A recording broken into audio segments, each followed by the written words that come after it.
I have tried to cover all the topics of chairman policy. If any suggestion, please let me know.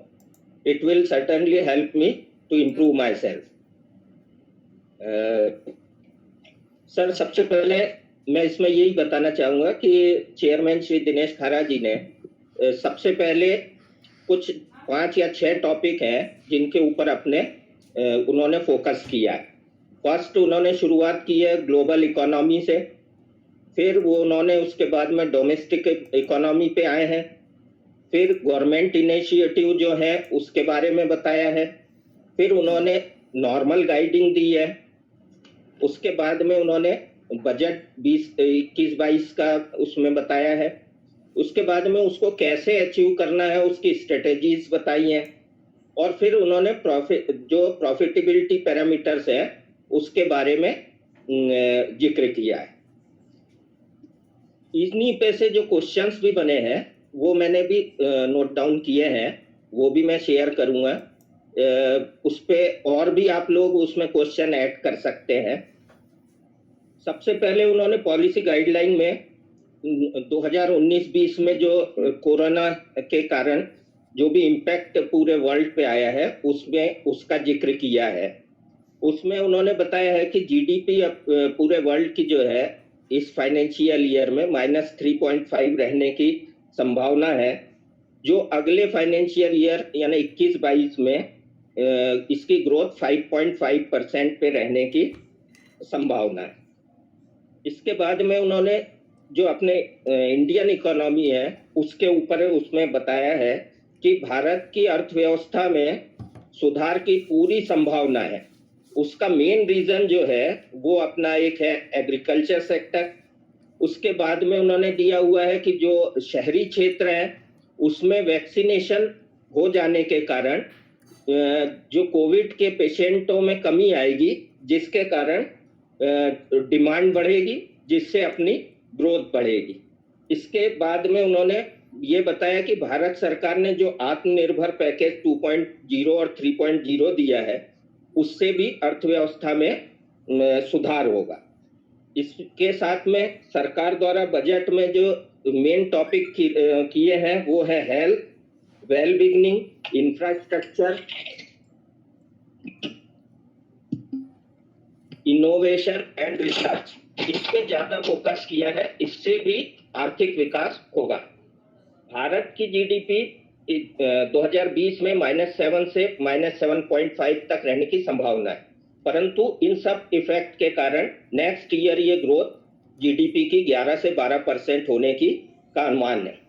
जो inflation है वो इस साल 6.3% रहेगा, जो कि नेक्स्ट ईयर कम होके 4.2 होने की संभावना है।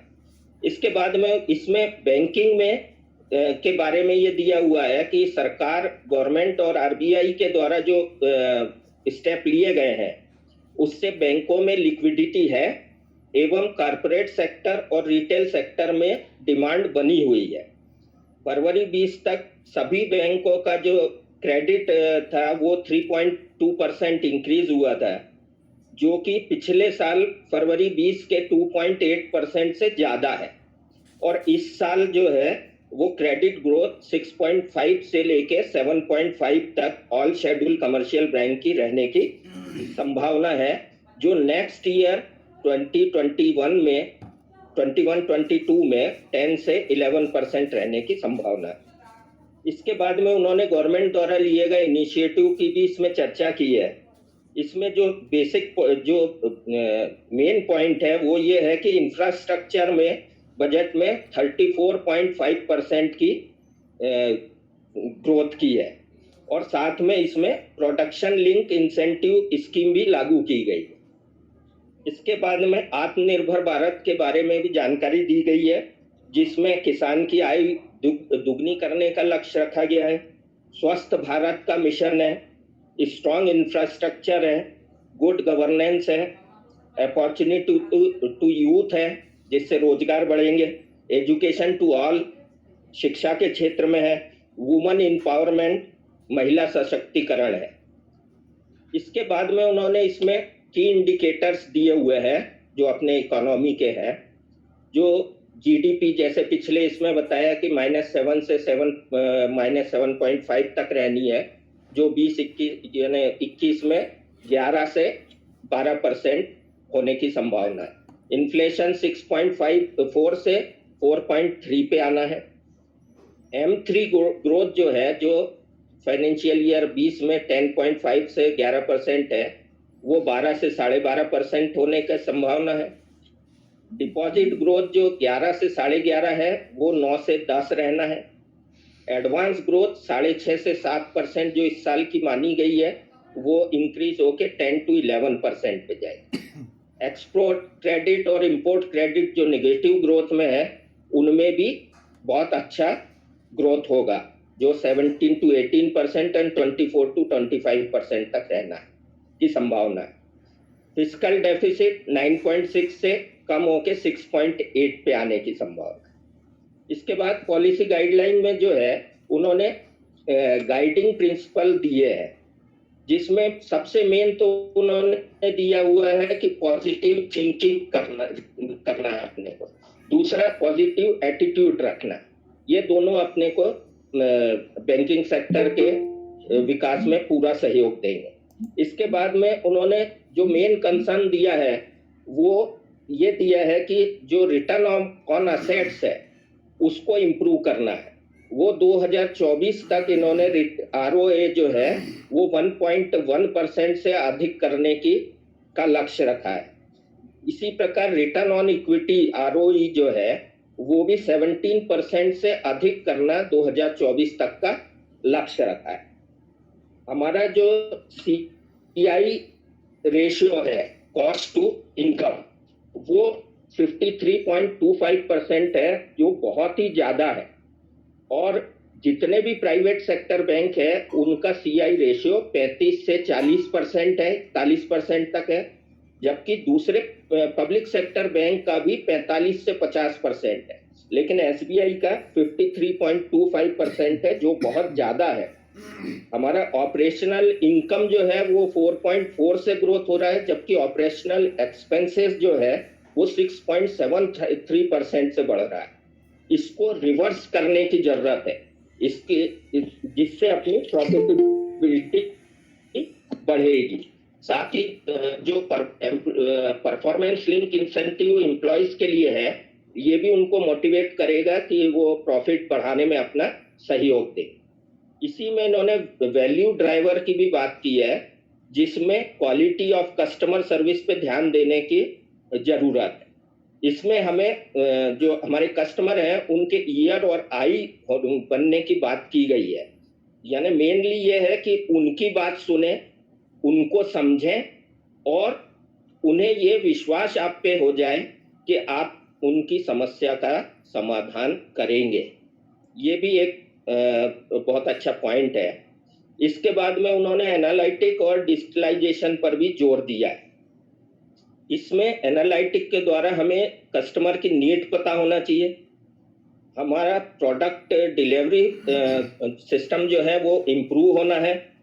कस्टमर सेटिस्फेक्शन का टारगेट है। और सबसे मेन जो उन्होंने दिया है कि do thing right at the very first instance, यानी पहली बार में ही आप कार्य को बिल्कुल करेक्ट करें। इससे ब्रांड वैल्यू भी इम्प्रूव होगी, साथ ही साथ में नए जो कस्टमर हैं उनको ऐड करने में भी अपने को हेल्प मिलेगी।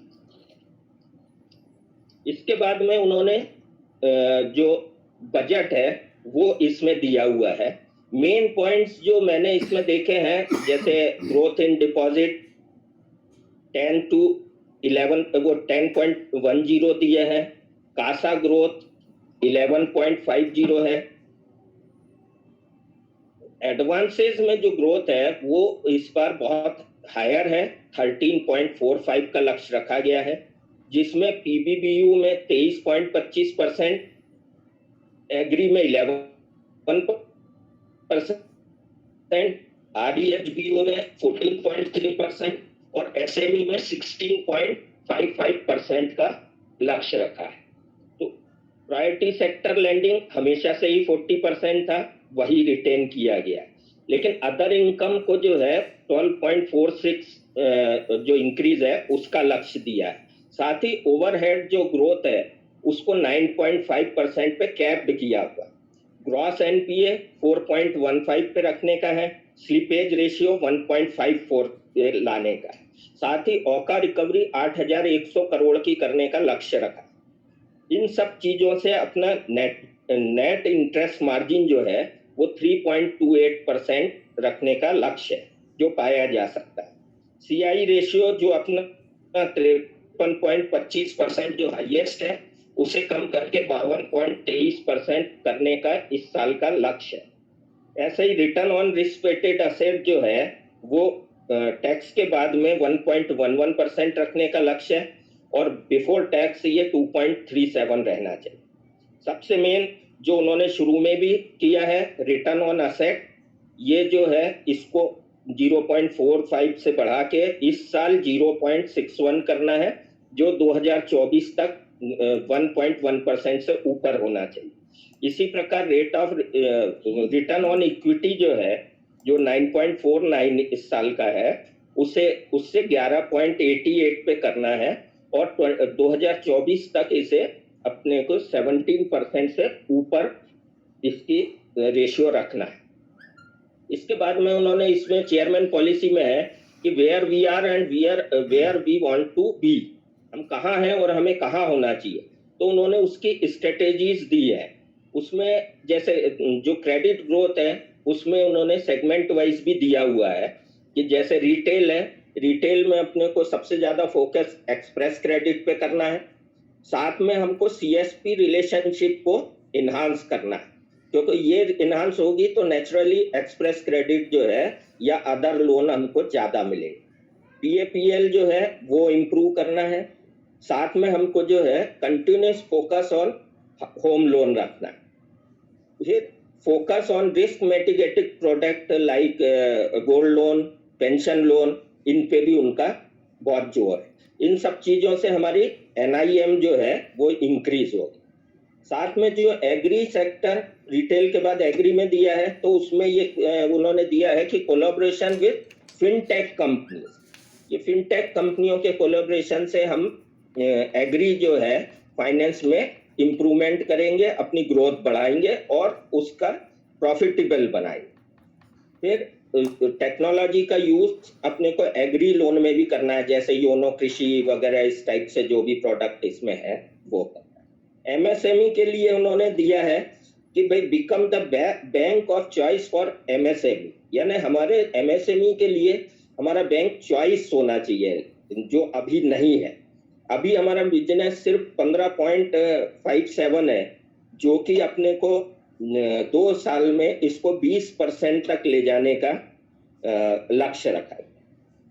अब इसको एमएसएमई को इम्प्रूव करने के लिए क्या चीजें करना चाहिए, तो इसमें उन्होंने दिया हुआ है कि हमें एनालिटिक्स की मदद लेना है जिससे कि हम ज्यादा से ज्यादा एमएसएमई की जो है लीड जनरेट करें। हमें हमारे जो कॉर्पोरेट कस्टमर है उनके साथ में इकोसिस्टम के द्वारा बिजनेस डेवलप करना है, इंक्रीज करना है और उनके जो सप्लायर्स और डिस्ट्रीब्यूटर्स हैं उनको क्रेडिट फैसिलिटी प्रोवाइड करा के हमारा एमएसएमई का बिजनेस इंक्रीज करना है। साथ में हमें सीएमपी के थ्रू भी जो है कलेक्शन को इंक्रीज करना है। हमें सप्लाई चेन मार्केट में फाइनेंस के नए अवसर तलाशने होंगे और हमें मैक्सिमम फिनटेक कंपनियों की जो है वो हेल्प या उनके साथ में अपने को कोलैबोरेशन बढ़ाना होगा। ये साथ में पीएबीएल उसको इंक्रीज करना है तथा जो स्मॉल एसएमई लोन है अप टू 2 करोड़ उनको जो है डिजिटल प्लेटफॉर्म के थ्रू ही E2E सैंक्शन करने का लक्ष्य रखा है। इसके बाद में कारपोरेट सेक्टर में उन्होंने चूंकि इंफ्रास्ट्रक्चर पे इतना बजट में फंडिंग की गई है तो उन्होंने कहा है कि इनको ट्रांसपोर्टेशन, गैस, पावर और पेट्रोलियम जैसे ये जो सेक्टर हैं इनमें ग्रोथ करना चाहिए, इन्वेस्ट यानी क्रेडिट देना चाहिए जिससे अपना कारपोरेट का एडवांस बढ़ेगा। इसके बाद में प्रायोरिटी सेक्टर लैंडिंग के बारे में दिया गया है। ये शुरू से ही 40% अपने को ANBC का करना रहता है, जिसमें अभी अपना बैंक 37.23% के साथ में है, अभी अचीव नहीं हुआ है। इसको अचीव करने के लिए उन्होंने कहा है कि मैक्सिमम अपने को फंडिंग जो agriculture, equipment, export credit, affordable housing, education, social infrastructure, renewable energy, startup up to 50 crore, biogas, solar power plant, इस टाइप के जो अपने प्रायोरिटी सेक्टर में जो आते हैं उनमें फाइनेंस बढ़ाना चाहिए, जिससे कि हम ये अपना टारगेट 40% का पा सके।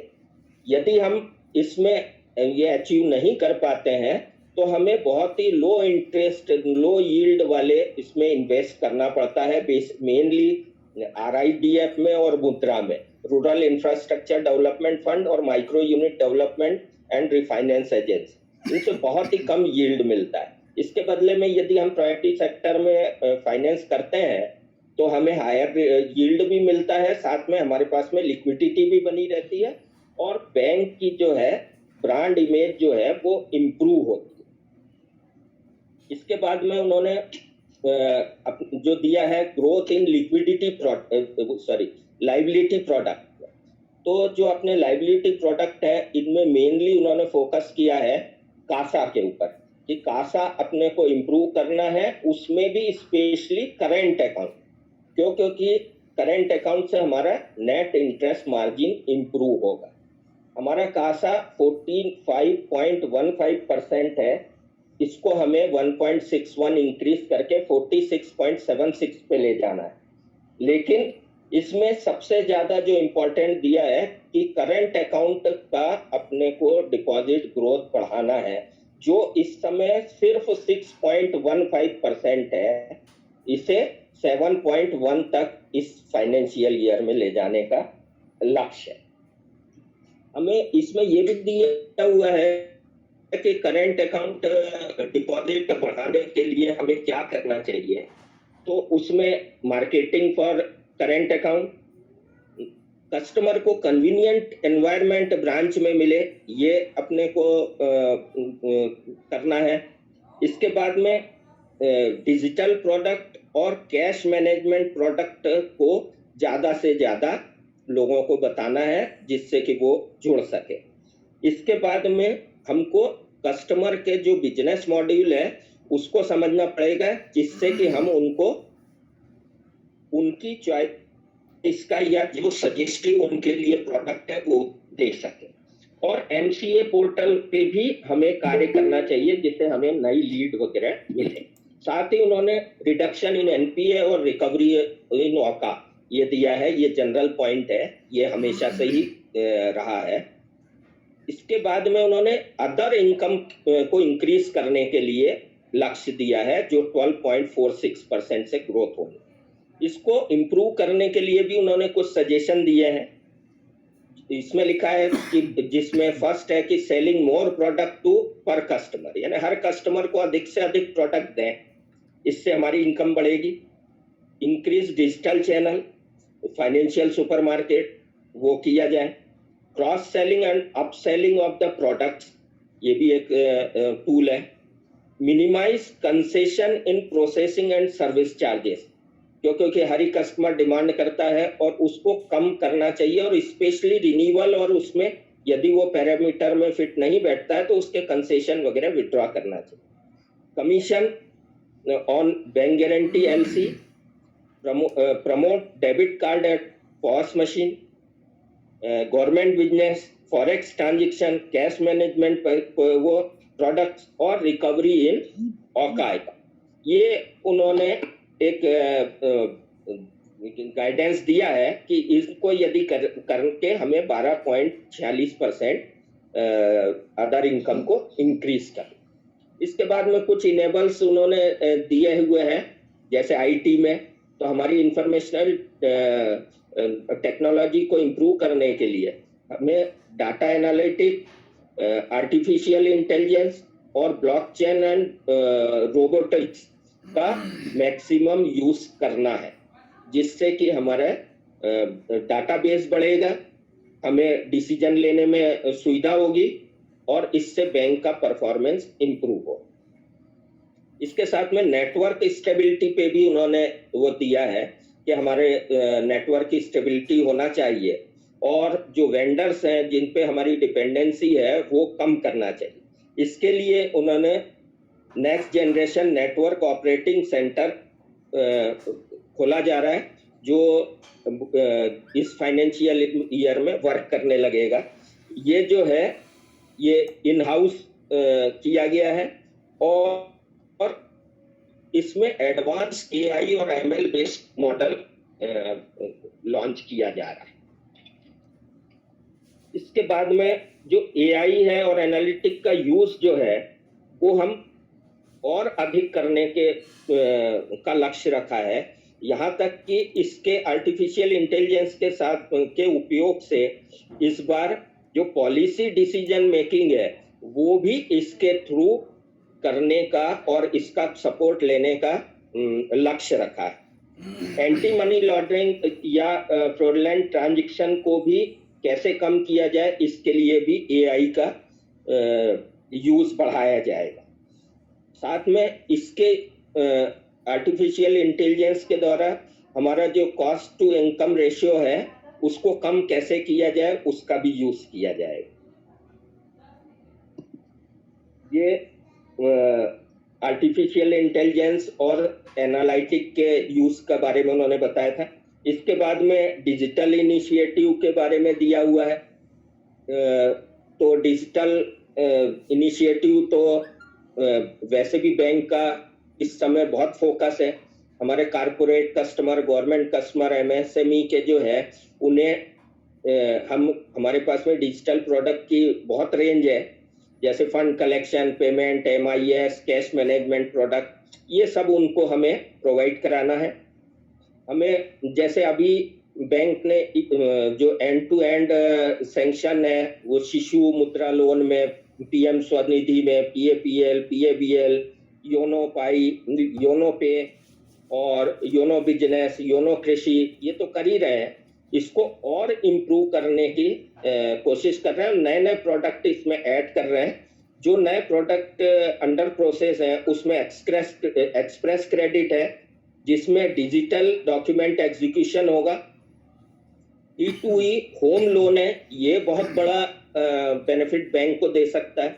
टू व्हीलर लोन है, सप्लाई चेन फाइनेंस है, ई ट्रेड, ई फॉरेक्स, एक्सपोर्ट एलसी एडवाइजिंग और ट्रिप फाइनेंस जैसे ये नए प्रोडक्ट ऐड इस फाइनेंशियल ईयर में करने की कोशिश की जा रही है। डेफिनेटली इनसे जो हमारा मार्केट शेयर है वो इम्प्रूव होगा, नया बिजनेस मिलेगा। इसके बाद में ह्यूमन रिसोर्सेस पे भी उन्होंने दिया हुआ है कि अभी हम जो है अब सब वर्टिकल लाइब्रेरी, वर्चुअल लाइब्रेरी हो गई है, रोल मैनुअल्स दिए हुए हैं, वीडियो लेसन है, ऑनलाइन केस स्टडीज डली हुई है, जिससे हम 24/7 जो है वो हमारा नॉलेज और स्किल को इम्प्रूव कर सकते हैं। इसके साथ ही उन्होंने जो सीडीएस में है वो हमारा वैल्यू जो है स्टेप्स, उसको सीडीएस में ही इनकॉर्पोरेट कर दिया है। तो ये भी एक अच्छा इनिशिएटिव है। फिर दिया है मेन कस्टमर एक्सपीरियंस।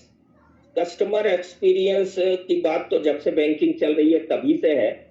हमें जो है नए कस्टमर को अट्रैक्ट करना है, पुराने उन कस्टमर जो एग्जिस्टिंग कस्टमर हैं उनसे बिजनेस और उनका इन्हांस करना है, यानी फाइनेंस उसमें बढ़ाना है। कस्टमर जो है एक्सपीरियंस को इम्प्रूव करना है। इसके लिए जो है एक हम कॉन्टैक्ट सेंटर भी बैंक बना रहा है, जिससे कि जिसमें मैक्सिमम जो रजिस्टर्ड मोबाइल नंबर है उनके थ्रू उनसे कस्टमर को कॉल किया जाएगा, कॉल सेंटर से उनसे उनके जो भी रिक्वायरमेंट है, नीड्स हैं, उनके बारे में इंफॉर्मेशन लेके उनको जो भी रिक्वायरमेंट है उसको पूरी करने की कोशिश करी जाएगी। साथ ही उन्होंने सेंट्रलाइज कंप्लेंट रिजोल्यूशन सेंटर तो एलएचओ में बनी गए हैं, और सबसे मेन कि जो पुअर कस्टमर सर्विस है वो उसको जीरो टॉलरेंस एरिया में रखा है। कंप्लायंस जो है वो सबसे इम्पोर्टेंट टूल है, तो कंप्लायंस को भी जो है उस पे उन्होंने पूरा फोकस किया हुआ है कि हमको कंप्लायंस करना है। कंप्लायंस प्रॉपर रहेगा तो हमारा बिजनेस बढ़ेगा, बैलेंस शीट इंप्रूव होगी, साथ में एनपीए कम होगा, रेगुलेटरी को हम फेस कर पाएंगे। इस प्रकार से कुछ पॉइंट्स इसमें भी दिए हुए।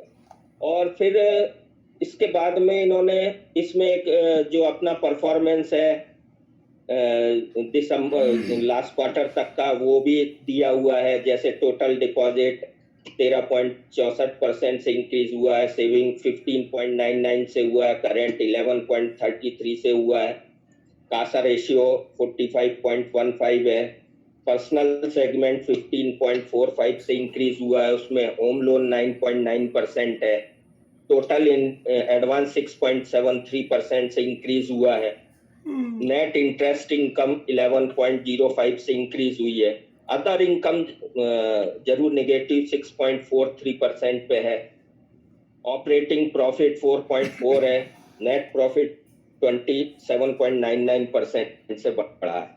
ये जो पिछले अभी भी डिस्कशन हुआ था, इसके साथ में जो अपना मेन जो लास्ट इस फाइनेंशियल ईयर का या मार्च जो 2021 गया है, इसमें ग्रॉस एनपीए रेशियो 4.77% रहा है, नेट एनपीए 1.23% रहा है, जो हमारा प्रोविजन कवरेज रेशियो पीसीए है वो 90.21 रहा है, कैपिटल एडिक्वेसी रेशियो 14.5 रहा है, रिटर्न ऑन असेट 0.45 रहा है, रिटर्न ऑन इक्विटी 9.49 है, नेट इंटरेस्ट मार्जिन 3.09। ये टेंटेटिव जो उसमें दिए हुए हैं वो फिगर है। ये फिगर चूंकि इंपॉर्टेंट थे तो इसलिए मैंने इसको लिख के एक बार रिवाइज किया था। इसके बाद में इन्होंने प्रॉफिटेबिलिटी पैरामीटर जो अभी ये सब डिस्कस हुए हैं इनको फिर से इसमें बताया। उसमें मेन वही जो उनका फोकस है रिटर्न ऑन असेट, जो अभी आपको मैंने शेयर किया था कि जो इस साल 0.45 रहना है, जिसे 0.61 पे ले जाना है, और 2024 तक 1.1% इसको करने का लक्ष्य है। कॉस्ट टू इनकम जिस पे बात हो चुकी कि हमारे ऑपरेटिंग एक्सपेंसेस 7.78% है, जबकि इनकम 4.40 से इंक्रीज हो रही है, जिसे रिवर्स करना है, और कॉस्ट टू इनकम रेशियो 53.25 से 52.23% करना है। ये फिर से उसमें रिपीट किया गया। अदर इनकम जो मैंने पहले भी पूरे पॉइंट्स बोले हुए हैं, सेम उसको प्रॉफिटेबिलिटी पैरामीटर में दिया हुआ है। ओवरहेड को कम करना है, उसके लिए उन्होंने दिया हुआ है कि अपने को डिलीवरी कॉस्ट रिड्यूस करना है, टेक्नोलॉजी का ज्यादा यूज करना है, फुटफॉल रिड्यूस करना है। इस प्रकार के जो है जो वो करेंगे उससे 9.5% कैप के अंदर ये आ सकते। कॉस्ट ऑफ डिपॉजिट वही वो आ गया कि कॉस्ट ऑफ डिपॉजिट के लिए हमें जो है अभी रिड्यूस जरूर हुआ है 4.26% पे, लेकिन हमें कासा और करंट अकाउंट डिपॉजिट इंक्रीज करना है। स्पेशली करंट अकाउंट 6.15 से इंक्रीज करके 7.10 पे ले जाना। यील्ड ऑन एडवांसेस ये भी कम हुई है, लेकिन इसका मेजर रीजन जो है इंटरेस्ट रेट फॉल है। हमें जो है इसको भी इम्प्रूव करना है, तो वही प्रोडक्ट जो पहले डिस्कस किए हैं, एक्सप्रेस क्रेडिट, गोल्ड लोन और home loan, MSME loan, corporate loan, इन सबको अपने को इंक्रीज करना है, जिससे कि हमारा यील्ड ऑन एडवांसेस वो है वो इंक्रीज हो। हमारा जो एडवांसेस है वो 3.75% से ग्रोथ हुआ है लास्ट क्वार्टर तक, लेकिन इस साल 7.47 तक ये मार्च 21 तक होने की संभावना है, जिससे कि 22 में ऑलमोस्ट डबल 13.45 का इसमें लक्ष्य रखा। सीडी रेशियो ये भी एक हमारे इस साल यानी सीडी रेशियो भी कोई बहुत अच्छा नहीं है, CD रेशियो बैंक का 61.63% है, जो बहुत कम है। जितने भी पब्लिक सेक्टर बैंक्स हैं उनका ऑलमोस्ट 72.76% है। इसमें भी इंक्रीज करने की संभावना है। इसका यानी मतलब कि हमें एडवांसेस और वो भी क्वालिटी एडवांसेस को बढ़ाना है, इम्प्रूव करना है, और इस साल का जो टारगेट है वो 66.07 यानी 61.63 से 66.07 रखने का लक्ष्य रखा गया। प्रायोरिटी सेक्टर पे पहले ही मैंने बता दिया है, वही उन्होंने लास्ट में रिपीट किया कि 40% हमको प्रायोरिटी सेक्टर लैंडिंग करना। ये ऑलमोस्ट पूरा जो चेयरमैन पॉलिसी थे उसके मैंने लगभग सभी पॉइंट कवर करने की कोशिश की है। इसके साथ में जो क्वेश्चंस मेरे को जब मैं पढ़ रहा था तो जो मुझे समझ में आ रहे थे वो मैंने लिखे हैं। आप लोग इसमें जो भी ऐड करना है वो कर सकते हैं। जैसे DFI जो अभी नया इंट्रोड्यूस किया गया है, इसमें इसका कितनी कैपिटल है, इसका जैसे 20,000 करोड़ गवर्नमेंट ने दी है, इसको नेक्स्ट 5 साल में 5 लाख करोड़ इनको इंफ्रास्ट्रक्चर में इन्वेस्ट करना है। तो इस टाइप से इसमें जो भी चीजें हैं तो वो DFI क्या है, कौन सी अथॉरिटी है, कौन क्या इसका लक्ष्य है, ये पूछ सकते हैं। जो GDP है ग्लोबल और इंडियन इकोनॉमी पे, उस पे क्वेश्चन बन सकता है। आत्मनिर्भर भारत क्या है, उस पे आ सकता है। व्हाट इज कैपिटल एक्सपेंडिचर, ये भी एक क्वेश्चन हो सकता है। इसमें एक फिजिकल डेफिसिट, करंट डेफिसिट और करंट बैलेंस, ये 3 उसमें बार बार आए हैं, तो वो क्या है, इस पे भी बात हो सकती है। दूसरा एक क्वेश्चन मेरे माइंड में आ रहा था कि इंफ्रास्ट्रक्चर पर इतना पैसा जो इन्वेस्ट कर रहे हैं, इसका क्या यानी लक्ष्य है, ये क्यों किया जा रहा है, ये भी एक मेरे माइंड में था। M3 जो है, M3 मीनिंग क्या है, M1 M2 M3, ये जो है ये कोई चीज पूछी जा सकती है। CAGR रेशियो भी इसमें 2-3 बार उन्होंने किया है, तो उसके भी फुल फॉर्म और क्या वैल्यू है ये देख सकते हैं हम। How to improve CI ratio, वैसे इसमें दिया हुआ है लेकिन इस पे भी क्वेश्चन हो सकता है।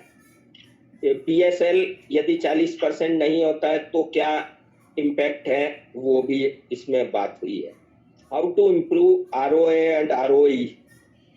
CSP अकाउंट्स की बात हो रही है, तो CSP अकाउंट्स क्या है, कौन कौन एलिजिबल है और कैसे CSP अकाउंट हम ऐड कर सकते हैं, इस पे भी बात हो सकती है। मेनली बार बार जो नई चीजें इसमें उन्होंने 2-3-4 बार बोली है कि फिनटेक कंपनी के हेल्प लेंगे। फिनटेक कंपनी, तो what is fintech company, what is the role of fintech company.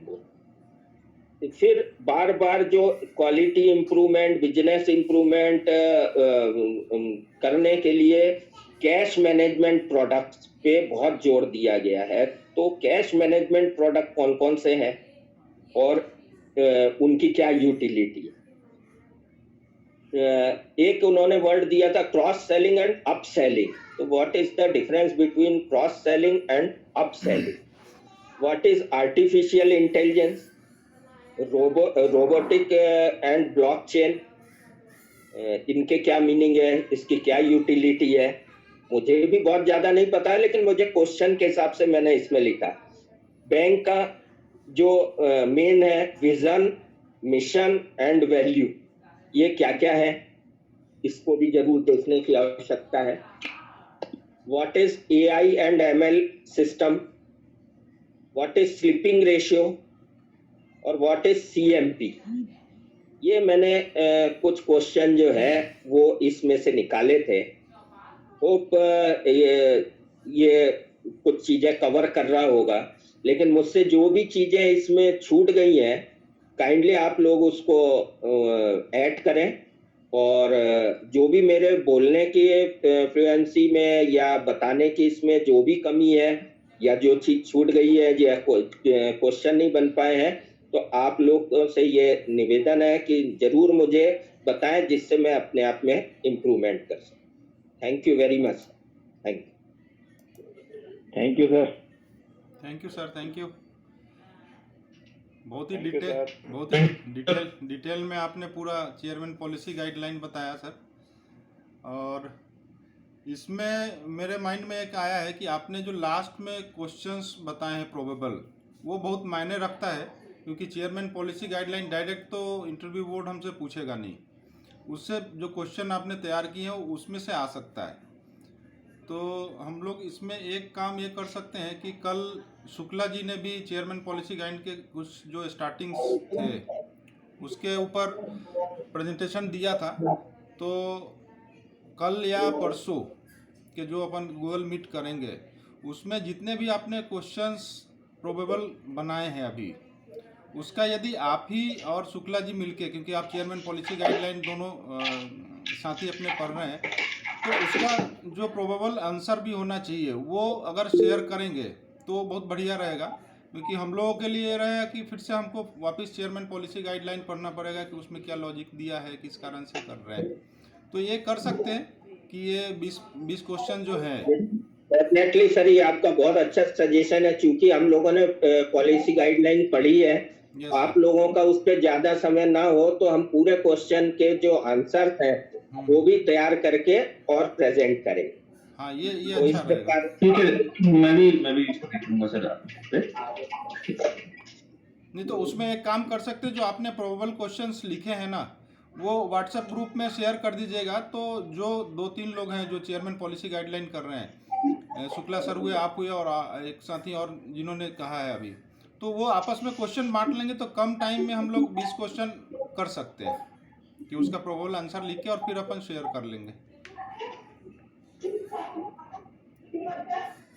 Sharad sir कि चेयरमैन पॉलिसी पे रोज जो गूगल मीट में तो नहीं जाए एक टॉपिक इसको।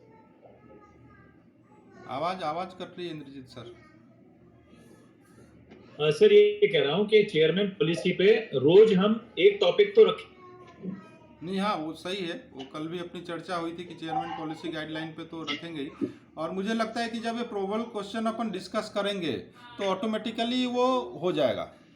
डेली वाले जैसे 20 के लगभग क्वेश्चन सर ने बताए हैं अभी जो प्रोबेबल है, तो डेली हम उसमें से 3-4 का भी कर सकते हैं, तो 2-3 दिन में पूरा खत्म हो जाएगा और उस पर एक डिस्कशन जैसा भी हो जाएगा, वो भी कर सकते हैं। Right sir. बहुत अच्छा राजवर्ती जी, बहुत अच्छा आपने पूरा आपकी बहुत अच्छी और पूरा आपने पॉलिसी कवर किया। मेरे हिसाब से एक सब्जेक्ट को इसी तरीके से अपने को कवर करेंगे तो बहुत अच्छा रहेगा। और वो क्वेश्चन आप उसके आंसर समेत या क्वेश्चन आप ग्रुप में डाल दें और ऑडियो क्लिप में वो क्वेश्चन और उसके आंसर भी डाल देंगे तो वो आसान रहेगा, क्योंकि आप कभी भी वो बैंक में भी अपने को टाइम जब मिलता है अपन वो क्लिपिंग सुन सकते हैं, तो उससे सभी को मदद मिलेगी।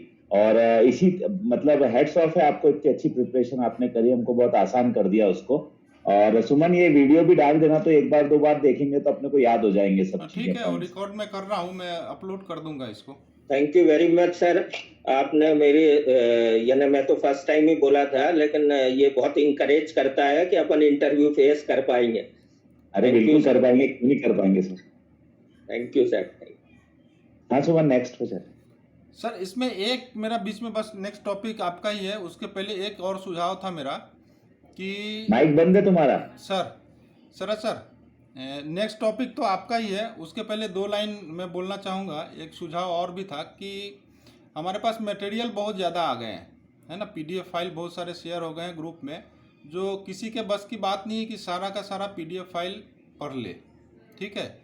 तो उसमें भी हम एक काम कर सकते हैं, खास करके जो मुझे अपनी ब्रांच में जो हमारे सीनियर्स AGM और DGM है, उन लोगों ने भी बैंकिंग ब्रीफ का बड़ा वो फोकस करा है कि इसको ज़रूर पढ़ना।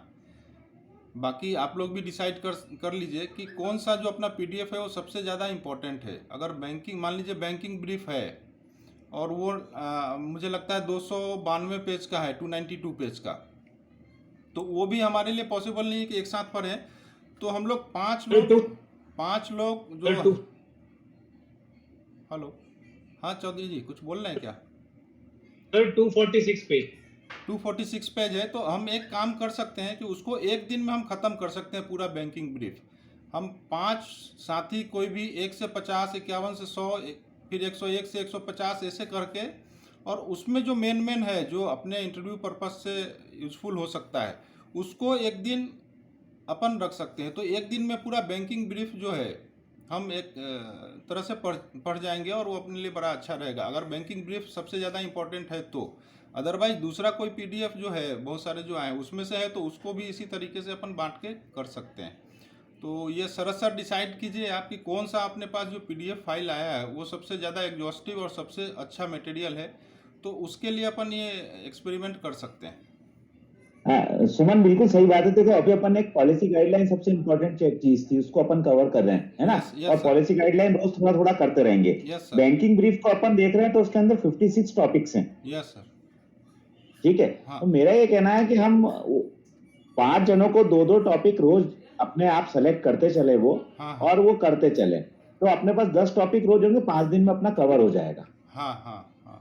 एक साथ अगर आप बहुत सारा ज्यादा करने जाएंगे तो नहीं हो पाएगा। 2-2 टॉपिक अपन शुरू से लाइन से देना शुरू करके वो पढ़े, और उसमें जो मेन बातें यहाँ पे डिस्क्राइब करे, 2 या 3 टॉपिक एक आदमी रोज कर दे। तो अपन अगर करेंगे 5 लोग क्यों, अपन है तो 13 लोग, ज्यादा वॉलेंटियर ज्यादा आइए, सब लोग आइए, मौका मिल रहा है तो ये अपॉर्चुनिटी एनरिच करिए।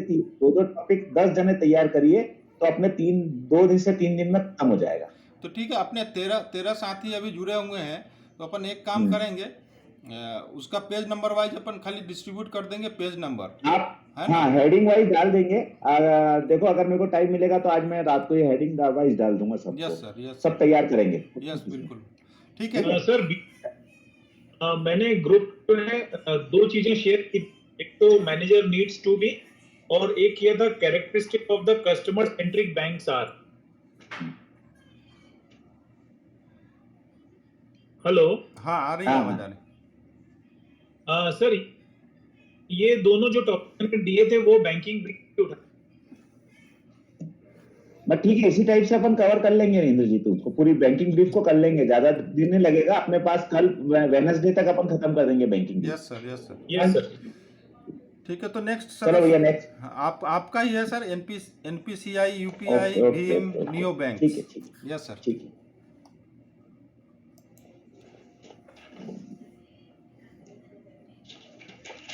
अभी राजगद्दी जी ने चलते चलते 2 क्वेश्चन डाले थे। एक क्वेश्चन था अपसेलिंग और क्रॉस सेलिंग, है ना? एक्चुअली क्रॉस सेलिंग मतलब कोई भी कस्टमर जिसके पास हमारा एक प्रोडक्ट है, हम उसको दूसरा प्रोडक्ट सेल करते हैं, उसको क्रॉस सेलिंग कहते हैं। मान लीजिए उसके पास एक हाउसिंग लोन है, हम उसको इंश्योरेंस प्रोडक्ट सेल करते हैं, तो वो क्रॉस सेल हो गया। हमने उसको एक आरडी अकाउंट क्रॉस सेल हो गया। हमने उसको एक इंश्योरेंस प्रोडक्ट सेल कर दिया, एसबीआई लाइफ बेच दिया, जनरल बेच दिया, यूनो पाई बेच दी, उसका हमने हाउसिंग लोन वाले का सेविंग बैंक अकाउंट एसबीआई में खोल लिया, ये एक क्रॉस सेलिंग है। और अगर हम एक हाउसिंग लोन कस्टमर को एक एसएमई का लोन दे देते हैं, सुपीरियर प्रोडक्ट, या एक यूनो पाई वाले को हम हाउसिंग लोन दे देते हैं, it is called as upselling. Upselling of a superior product, या अगर selling of superior product is called upselling. ये अंतर मुझे मालूम है, बाकी आप लोग और सर्च कर लीजिएगा, इससे ज्यादा भी कोई अंतर हो सकता है। फिर से बोलिएगा सर, फिर से रिपीट करिएगा। अगर क्रॉस सेलिंग आप सबको मालूम है कि एक एग्जिस्टिंग कस्टमर को कोई प्रोडक्ट सेल करते हैं हम, कोई सा भी प्रोडक्ट, चाहे एक सेविंग बैंक कस्टमर को हम यूनो पाई सेल करें तो क्रॉस सेल होता है, उसका आरडी अकाउंट खोले तो क्रॉस सेल होता है, या उसको हम एसबीआई लाइफ की पॉलिसी बेचते हैं तो क्रॉस सेल होता है, चाहे हाउसिंग लोन कस्टमर को हम सुरक्षा बेचते हैं तो क्रॉस सेल होता है। पर अगर हम एक सेविंग बैंक कस्टमर को एमएसएमई का प्रोडक्ट बेचते, सुपीरियर प्रोडक्ट, या उसको हाउसिंग लोन सेल करते हैं सुपीरियर प्रोडक्ट, तो वो अपसेलिंग कहलाता है।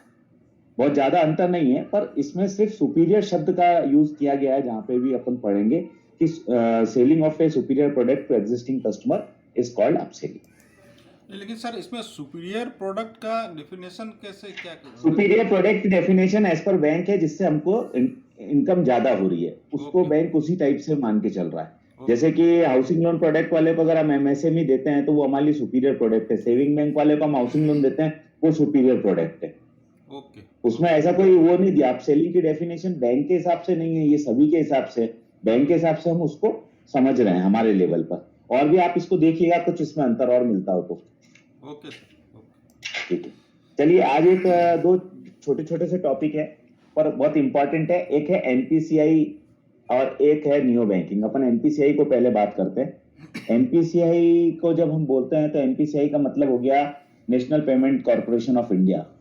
National payment corporation of India जो है वो 2008 में दिसंबर में इसको स्थापित किया था आरबीआई और आईबीए ने मिलकर, और इसको चलाता है consortium of bank major banks. ठीक है, तो ये गवर्नमेंट ने 2008 में दिसंबर में इसको रजिस्टर्ड किया था कंपनीज एक्ट में, और आरबीआई और आईबीए ने मिलकर किया था।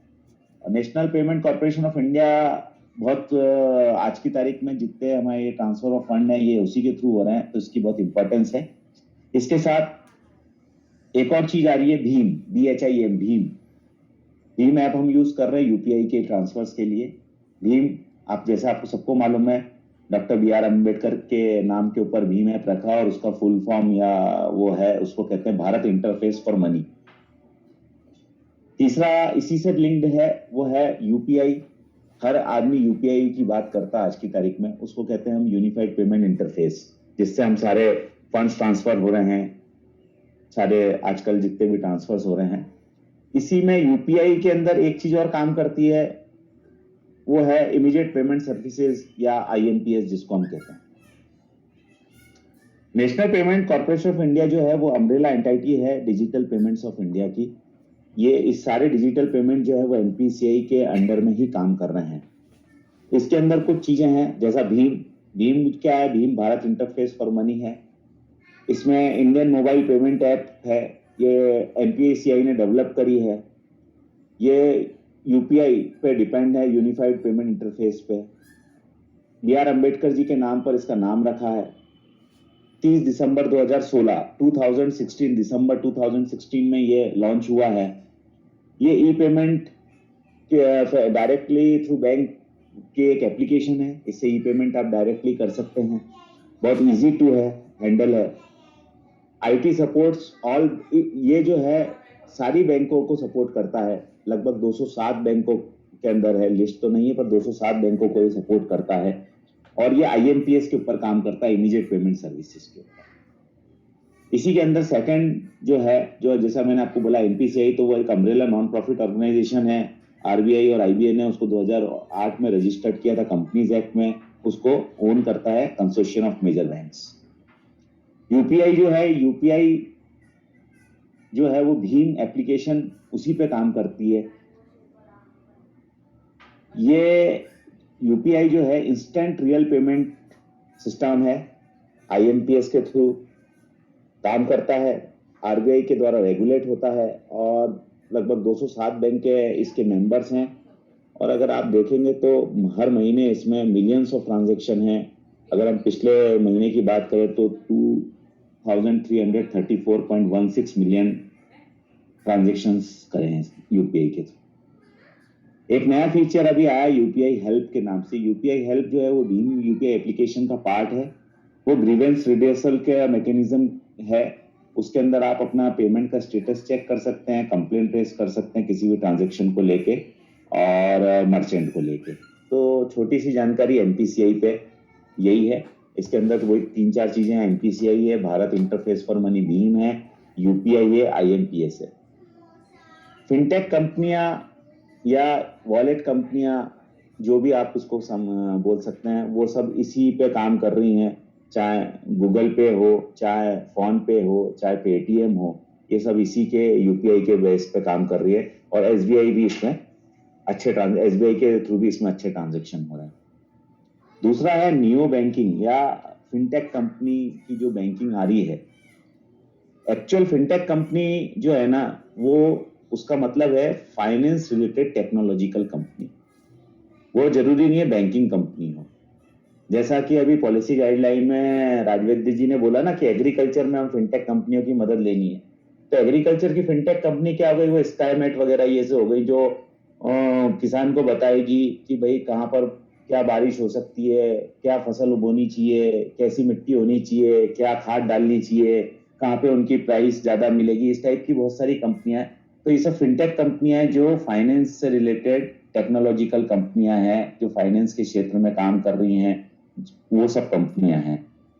बैंकिंग के अंदर नियो बैंकिंग एक जो अपन कहते हैं थ्रेड भी हमारे लिए, वो उसके बारे में बात कर लेते हैं। ये फिनटेक कंपनियां काम काय पे करती है? एसबीआई भी उसी पे काम करना धीरे धीरे, जो हमारा एनालिटिक्स डिपार्टमेंट आया है आज की तारीख में, हम देख रहे हैं कि हमें आईसो वीवीआर हम चेक कर रहे हैं, पीएपीएल की लीड्स हर महीने आ रही हैं, पीएबीएल की लीड्स आ रही हैं, एसबीआई कैप के अकाउंट्स की लीड आ रही हैं, क्रेडिट कार्ड शिखर 1 2 3 4 16 17 सबकी लीड्स आ रही हैं। हमारे को हमारा एनालिसिस ऑफ चार्जेस बता रहा है, फ्रॉड प्रोन ब्रांचेस बता रहा है, आपको footfall branches, highest footfall branches बता रहा है, प्री अप्रूव पर्सनल लोन किसको देना है, प्री अप्रूव बिजनेस लोन किसको देना है, ये सब जो डाटा आ रहा है, ये डाटा माइनिंग जो हो रही है, ये जो एनालिटिक्स डिपार्टमेंट के अंदर हो रही है। और एनालिटिक्स डिपार्टमेंट काम करता है बेसिकली, अभी जो मेरे पढ़ने में आया है वो 2 प्रिंसिपल पे। एक है जैसा अभी सर ने बोला आर्टिफिशियल इंटेलिजेंसी, और एक है मशीन लर्निंग, एमएल, एआई और ML. AI artificial intelligency, ML मतलब मशीन लर्निंग। आर्टिफिशियल इंटेलिजेंस के बारे में अगर अपन कहें तो वो मशीन की जो मशीन जो नेचुरल आदमी की तरह सोच के काम कर रही है, ह्यूमंस और एनिमल्स की तरह, वो आर्टिफिशियल इंटेलिजेंस है। वो कॉन्शियस और इमोशनल डिसीजन भी ले सकती है।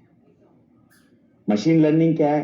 वो कंप्यूटर के जो एल्गोरिथम्स हैं उसकी स्टडी है, और ऑटोमेटिकली वो अपने आप को अपडेट करता है। जो उसके डाटा आ रहे हैं उससे सीख करके वो अपने आप को अपडेट करता है, एक्सपीरियंस करके वो अपडेट करता है, इसलिए वो भी एक इंपॉर्टेंट रोल प्ले कर रहा है। Fintech companies, digital banks, neo banking, इन सब की अगर अपन बात करें तो नियो बैंकिंग मतलब बैंकिंग बियॉन्ड फिजिकल वॉल्स, या ब्रिक मोटार वाली जो बैंकिंग है उसके से अलग एक वर्चुअल बैंकिंग जिसको हम कह रहे हैं वो है। ये बैंक जो है ये end to end services digitally दे रही हैं। हम जैसे खाता खोलते हैं तो हम फॉर्म लेते हैं, फिजिकल पेपर्स लेते हैं, इनके साथ ऐसा नहीं है। ये एंड टू एंड जो है डिजिटलाइज्ड है। सबसे इंपॉर्टेंट चीज है कि इनका जो भी ट्रांजैक्शन है वो सब ऑनलाइन है, ऑफलाइन कुछ भी नहीं है। ना कोई ऑफलाइन ब्रांच है, ना कोई ऑफलाइन ऑफिसेज है, सारी वर्चुअली वो काम करेंगी, और कहीं से भी काम हो सकता है। ये डिजिटल और mobile first financial solution services हैं, और आज की तारीख में मॉडर्न कस्टमर्स की नीड है। एक्चुअली जो ये डिजिटल बैंक्स हैं या डिजिटल फिनटेक कंपनीज हैं या नियो बैंक्स हैं, ये गैप फिल कर रही हैं ट्रेडिशनल बैंक ऑफिसेज एंड जो अभी नए कस्टमर, हमारे जो कस्टमर की एक्सपेक्टेशन है उसको। इसलिए ये एकदम बहुत ज्यादा तेजी से फैल गई और ज्यादा तेजी से यूज हो रही है। हमारा पुराना कस्टमर तो आज भी पासबुक में एंट्री चाह रहा है, पर जो नई जनरेशन है, जो एक्स5 जनरेशन के कस्टमर्स हैं, उनको कोई लेना देना नहीं है। उनको तो उनके लैपटॉप से, उनके मोबाइल से सब सर्विसेज चाहिए। वहां पर ये बहुत अच्छा रोल प्ले कर रही है। ये जो कंपनियां हैं एक्चुअली ये आर्टिफिशियल इंटेलिजेंस और मशीन लर्निंग पर आधारित हैं, उसी के आधार पर काम कर रही हैं। और न्यू बैंकिंग का जो कंसेप्ट है ये सबसे पहले 2008 में यूके में आया था, आफ्टर फाइनेंशियल क्राइसिस। और इम्पोर्टेंट अगर न्यू बैंकिंग की बात करें, जो पूरी डिजिटल बैंक्स हैं वर्ल्ड की, उसमें न्यू बैंक है, क्राइम है, रिवोल्ट है, मोंजो है, N26 है। इंडिया में इनमें से कोई सी नहीं है। इंडिया के अंदर आरबीआई डिजिटल बैंक्स को लाइसेंस नहीं दे रहा है। अभी वो उसी टाइप की फिजिकल अपीयरेंस वाली ट्रेडिशनल बैंकों को लाइसेंस देगा। अभी उन्होंने इतना, हम मैच्योर नहीं हुए कि हम डिजिटल बैंकों को लाइसेंस देना शुरू करें। ऐसी क्या विशेषता है कि नियो बैंक इतनी तेजी से फैल रहे हैं? तो सबसे इंपॉर्टेंट है लो कॉस्ट डिजिटल बैंक्स हैं। ये असिस्टेड बैंकिंग सॉल्यूशन है, बहुत इजी इनके सॉल्यूशन है। जैसे हम आज पेटीएम में ट्रांजैक्शन करते हैं, पेटीएम क्यों सबको पसंद आता है? क्योंकि बहुत इजी टू हैंडल है। फोन पे क्या, टिक टिक में आपने मोबाइल नंबर डाला, अमाउंट डाला, उस कस्टमर को पैसा मिल गया।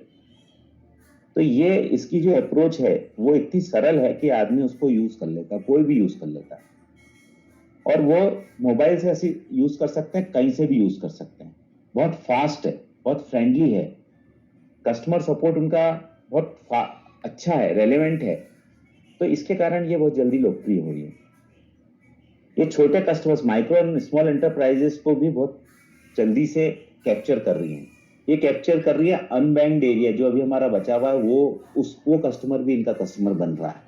अनब्रांच एरिया जहां हमारी ब्रांचें नहीं है, वहां के कस्टमर भी इसके कस्टमर बनते जा रहे हैं। कन्वीनियंस ऑफ ओपनिंग अकाउंट्स, उनके आपको अगर पेटीएम पे अकाउंट खोलना है तो आप घर बैठे 1-2 क्लिक में अकाउंट खोल सकते हो। सीमलेस पेमेंट्स हम कह सकते हैं। ट्रांसफर एंड रेमिटेंस सॉल्यूशन, बहुत आसान ट्रांसफर और रेमिटेंस सॉल्यूशंस हैं। और ये कंपनियां इसी के ऊपर मशीन लर्निंग और एआई के थ्रू ये ट्रांजैक्शंस को बेस बनाकर एक कस्टमर की क्रेडिट वर्दीनेस को भी चेक कर लेती हैं और वो उसको बताती भी हैं कि भाई ये आपकी है, आपकी स्पेंडिंग्स ये है। आपने यूनो में भी देखा होगा कि अब हम भी दिखा रहे हैं कि हम किस टाइप का स्पेंडिंग्स कर रहे हैं। तो ये इनकी यूएसपी है, इस टाइप से ये लोग काम कर रहे हैं। इसके अंदर एक क्वेश्चन जो मुझे समझ में आता है, ये तो अपन ने इसके बारे में पहले भी चर्चा करी थी कि ये एक थ्रेट है, पर क्या डिफरेंस है डिजिटल बैंकिंग में और नियो बैंकिंग में? तो नियो बैंकिंग अपने आप में एंड टू एंड एक सॉल्यूशन है और डिजिटल बैंकिंग ट्रेडिशनल बैंकिंग का एक आर्म है जो डिजिटल के थ्रू बैंकिंग प्रोवाइड कर रहा है। जैसे हम यूनो के थ्रू कर रहे हैं, इंटरनेट बैंकिंग के थ्रू कर रहे हैं, यूनो लाइट के थ्रू कर रहे हैं, इस टाइप से। कॉस्ट इफेक्टिव है, कॉस्ट कम है क्योंकि उनके पास कोई ऑफिसेज नहीं है, उनके ओवरहेड्स ज्यादा नहीं है, इसलिए वो बहुत सस्ती सर्विसेज अवेलेबल करा रहे हैं और उनके पास कासा बहुत मिल रहा है उनको, उसके कारण उनकी प्रॉफिटेबिलिटी भी अच्छी आएगी।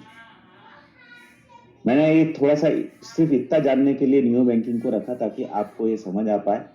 चैप्टर बहुत बड़ा है, बहुत सारी चीजें हैं इसके अंदर, पर एमएसएमई में कैसे नियो बैंकिंग कर सकती है और क्या फायदे हो सकते हैं नियो बैंकिंग के, क्या नुकसान है, उसको ना जानते हुए सिर्फ आज की तारीख में हम जो समझ सकते हैं उतना मैंने कोशिश करी कि शॉर्ट में आपको बता पाऊं। इस पर और भी कोई क्वेश्चन हो तो आप ग्रुप में डालिएगा, अपन उसके आंसर बनाएंगे। Thank you. Thank you sir. Thank you sir. Thank you sir.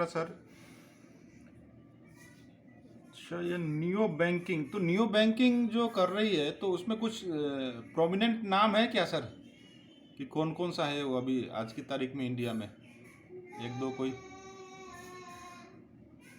इसमें जो सबसे फेमस बैंक है वो एनयू बैंक है, अच्छा। चीन बैंक है, रिवोल्ट है, जो है ब्रिटेन में, खासकर ब्रिटेन में बहुत ज्यादा, फ्रांस में, ब्रिटेन में उधर ये चालू हो गई है। इंडिया में तो अभी एंट्री नहीं हुई है, पर अपने इंडिया में जो अभी अपन देख रहे हैं वॉलेट जो है, पेटीएम वॉलेट है, फोन पे है, एयरटेल है, हर कंपनी आजकल जो वॉलेट चला रही है, तो वो सब एक एक्सटेंडेड आर्म है। अब क्या इंडिया में लाइसेंस नहीं मिलेगा तो ये लोग दूसरी बैंकों के साथ मिलके काम करेंगे। सही।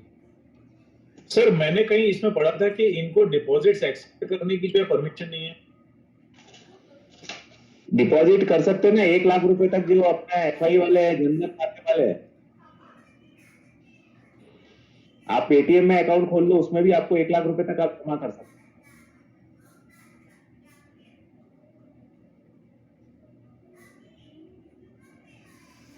सर एक और जगह में जैसे न्यूज मेल आया था मेरे पास में देहरादून से, तो उसमें उन्होंने बताया कि स्टेट बैंक को डिनाई किया ने न्यू बैंक एनयूई लाइसेंस के लिए, मतलब जो एफपीसीआई काम करती है उसके लिए जो है एसबीआई ने बुरा करेगा।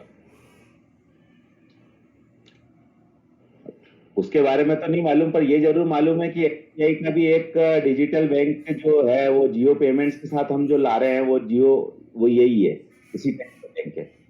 Okay sir.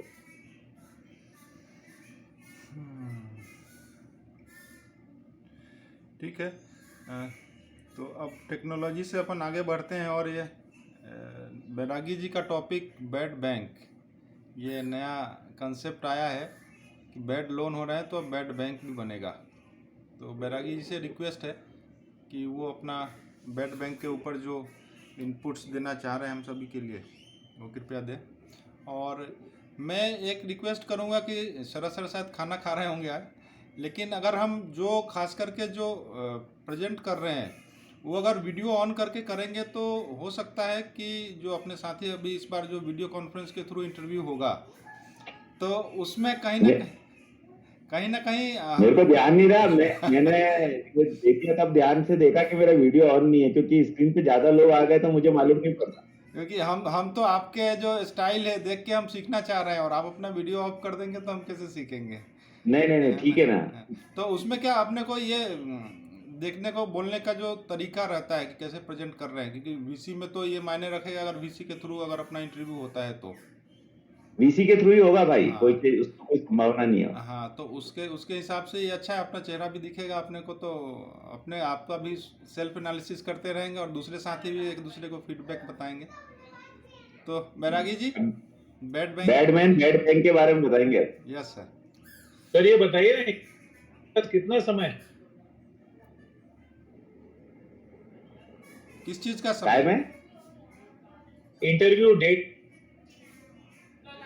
अभी तो डेट डिसाइड नहीं है, 25 तारीख से मान के चलो। देखो लोगों ने सूट और अभी कुछ पक्का नहीं है, कल तक मालूम पड़ेगा। सूट खरीद लिया लोगों ने, तैयारी लग जाओ, वाल कटिंग करा लो आप फटाफट। सर अभी भी स्ट्रोक है क्या? ठीक है sir hello. Yes sir. Sir Naulakh है। Yes sir. शरद सर ने पूरा टॉपिक अच्छे से कवर कर लिया है। छोटी सी उसमें 2 बात बोलनी थी बस। हाँ बोलो ना। मालूम ये नियो बैंक स्मार्ट बैंक और चैलेंज बैंक के नाम से जानी जाती है, और इंडिया में जो 4 बैंक सपोर्ट कर रहे हैं इसको, वो axis, Indian bank, yes bank और आईसीआईसी।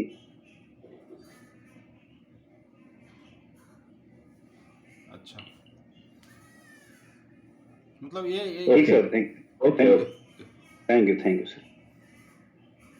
बैरागी सर अपना टॉपिक आगे बढ़ाइए प्लीज। हाँ सर, ये जो मैंने जो टॉपिक लिया है बेड बैंक का, ये बैंकिंग ब्रीफ से लिया है। मैंने 2-3 टॉपिक पढ़े थे उसमें बैंकिंग ब्रीफ में, और कल अपन जो आत्मनिर्भर भारत पे चिंता कर रहे थे, बात कर रहे थे, और उसमें फिर आखिरी में अपन एनपीए पे जाके अटक गए थे, एनपीए के बारे में चिंतित थे। तो उसी पे क्या है कि अभी कोविड आने से और एनपीए बढ़ा है, उसके पहले से ही सरकार उस पर सोच रही थी।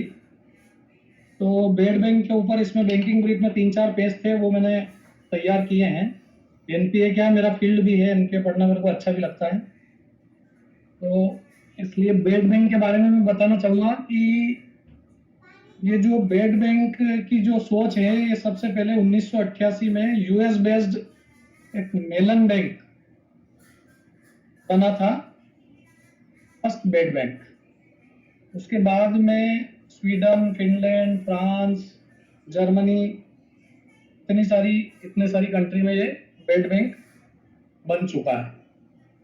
तो अपने यहाँ भी 2017 में एक इकोनॉमिक सर्वे में public sector asset rehabilitation agency मतलब पारा ने सजेस्ट किया था ये। उसके बाद अभी मई 20 में आईबीए ने भी अपनी रिकमेंडेशन भेजी थी गवर्नमेंट को। उसमें भी जो एनपीए की प्रॉब्लम है उससे छुटकारा दिलाने के लिए उन्होंने सरकार को एक प्रपोजल भेजा था। उसमें बोला था कि ये इक्विटी कंट्रीब्यूशन गवर्नमेंट का और बैंक का इक्विटी कंट्रीब्यूशन रहेगा इसमें, और उससे ये एक बेड बैंक बनाना है।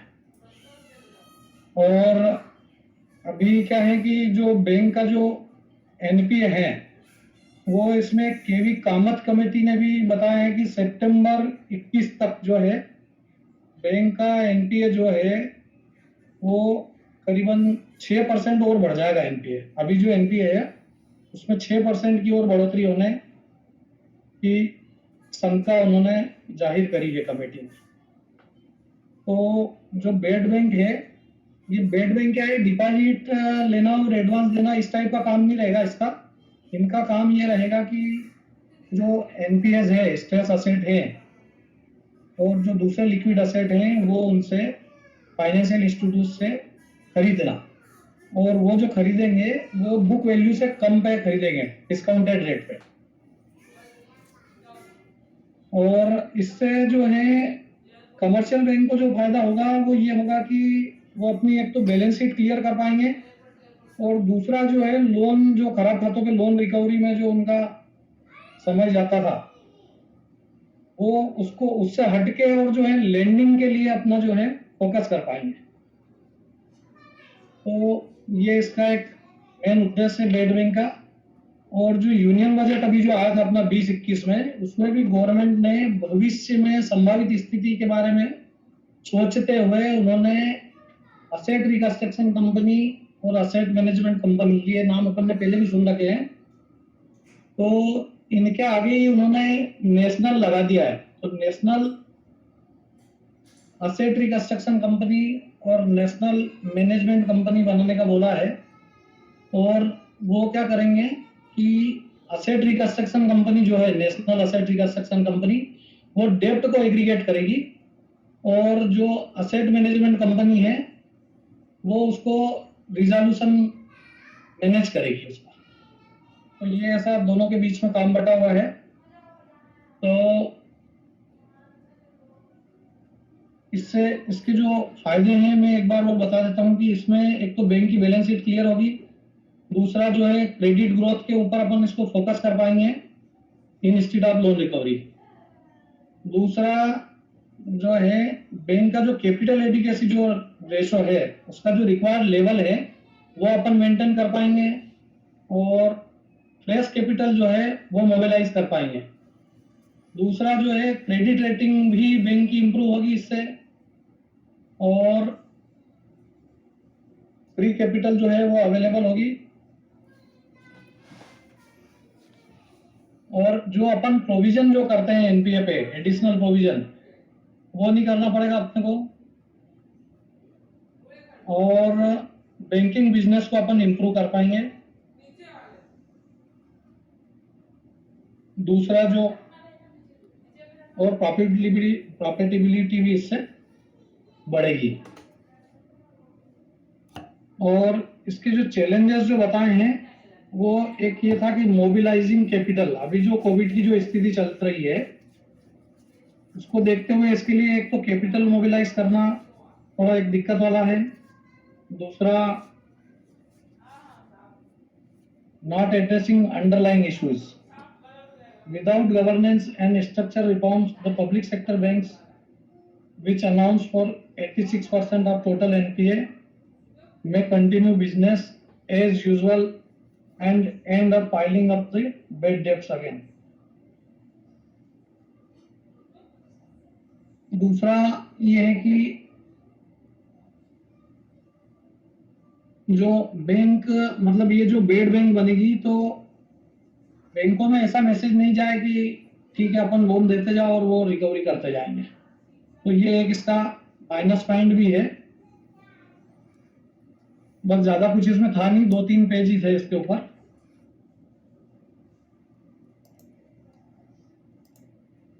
और अभी क्या है कि जैसे कोविड आया है, कोविड में क्या है कि जैसे बारोवर को कुछ रिलैक्सेशन दे दिए थे, कि मॉनिटोरियम पीरियड दे दिया था उनको, रिस्ट्रक्चरिंग का दे दिया था, तो बैंक के लिए कोई रिलैक्सेशन नहीं था। तो एक तरीके से बैंकों के लिए भी एक थोड़ा सा रिलैक्सेशन हो जाएगा। और ये जो कंपनी वगैरह खरीदेगी ना, तो वो उसको एक तो कम वैल्यू पे लेगी डिस्काउंट रेट पे, और वो इसको रिस्ट्रक्चर भी कर सकती है और फिर इसको सेल आउट कर सकती है।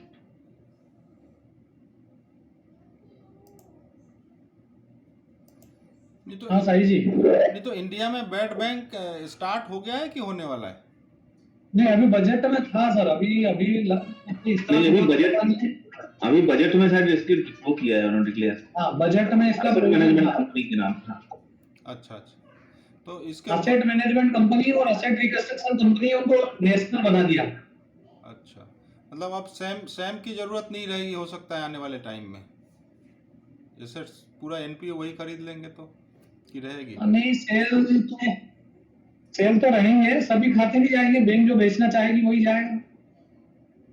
नहीं तो बैंक तो एआरसी कंपनी तो अभी भी परचेज कर ही रही है ना बैड लोन तो। हाँ, एआरसी तो तो जरूरी नहीं है ना कि बैंक डिस्काउंटेड रेट में पूरा एनपीए बेच दे अपना, ऐसा जरूरी नहीं है। अच्छा, हाँ, जो बैंक को लग रहा है कि हार्ड टू अकाउंट है वो बेच सकती है बैंक। तो इसमें कहीं ये दिया है क्या कि ये जो परचेज करेंगे एनपीए तो ये लोग करेंगे हाँ। क्या उसका फिर? ये लोग उसको रिस्ट्रक्चर करेंगे, उससे कुछ इनकम बुक करेंगे और क्या करेंगे। मतलब सेल करेंगे कि रिवाइव करेंगे उसको, क्या रहेगा? नहीं, रिकवरी भी कर सकते हैं, उसको रिस्ट्रक्चर करके सेल भी कर सकते हैं। ओके, ठीक है। और कोई क्वेश्चंस? आपने बोला था एनपीए आपका फेवरेट सब्जेक्ट है, तो इस पे क्वेश्चन पूछेंगे फेवरेट किस एंगल से? हाँ, कोई बैड बैंक कुछ नहीं है। सारे एनपीए खाते जो है वो बैंक को सारी बैंकों से लेकर के एक जगह एक डंप करेंगे वो। आवाज नहीं आ रही गोयल साहब की। ये आवाज तो आ रही है। बैड बैंक क्या करेगी, सारे बैंकों के एनपीए हाँ, कमर्शियल बैंक के एनपीए लेगी, करेगी क्या, सारे बैंक सारी जो बैंकों के एनपीए लेके एक जगह इकट्ठा करके वो बेचेगी, जैसे अभी हम बेच रहे हैं। हाँ, तो उसमें बस ये है कि balance sheet clear, Basel 3 norms को फॉलो कर पाएंगे, प्रॉफिटेबिलिटी बढ़ी रहेगी, उनके पास फ्रेश कैपिटल रहेगा आगे लोन देने के लिए। सही है, और अपना टाइम भी बचेगा। जब बैड बैंक्स बना देंगे तो जो अभी नेशनलाइज बैंकों को या पीएस को गवर्नमेंट की तरफ से 20,000 करोड़ या 1,70,000 करोड़ जो उनको फंडिंग करनी पड़ती है वो नहीं करना पड़ेगी। वो नहीं करना चाह रही, इसीलिए तो बना रही है बैड बैंक। और प्राइवेटाइज भी इसीलिए कर रही है कि बार बार इक्विटी इन्फ्यूजन करते करते सरकार नहीं चाह रही है कि अब वो इक्विटी इन्फ्यूजन करे, इसलिए बड़े बड़े बैंक बना रही है ताकि वो लोग करते रहे। पर इन्फ्यूजन इसलिए करना पड़ता है कि हमको बहुत सारी गवर्नमेंट योजनाओं को चलाना है, तो उसमें तो उतना तो करना पड़ेगा, पर वो कम हो जाएगा। अभी हम हजारों 1,00,000 2,000 करोड़ ऐसे कर रहे हैं, वो कम हो जाएगा, थोड़ा कम हो करेगा, पर इन्फ्यूजन तो रहेगा। जब तक गवर्नमेंट की बैंक रहेंगी ये इन्फ्यूजन होता रहेगा। तो कल जैसे क्वेश्चन था कि एनपीए इतना बढ़ जाएगा उतना बढ़ जाएगा, और हम लोग कोई ना कोई आंसर ढूंढ रहे थे कि एनपीए को कम कैसे करेंगे। तो सर मेरा कहना था कि जब वो गवर्नमेंट गारंटीड लोन जो भी हम उनको पैकेज के अंतर्गत दे रहे हैं, तो क्या गवर्नमेंट से हमको फंड निकलेंगे उनको रिड्यूस करने के लिए?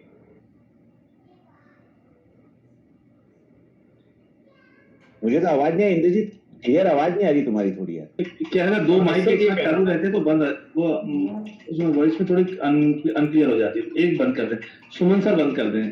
कर दिया। सर ये कह रहा था कि जैसे कल हम जो डिस्कस कर रहे थे कि एनपीए का जो परसेंटेज है वो सितंबर में 13.5% हो जाएगा या 16% हो जाएगा, और डिस्कशन इस बात पे था कि हमारे पास में इसको रोकने के मेजर्स क्या है या एनपीए को कम करने के मेजर्स क्या है। तो मेरा कहना है सर कि जो हमने एडिशनल उनको जो लिमिट्स प्रोवाइड करी हैं, चाहे 10% चाहे 20%, ये सब गवर्नमेंट गारंटीड है। तो जब ये खराब होंगी तो क्या गवर्नमेंट से हमको इनका फंड नहीं मिलेगा?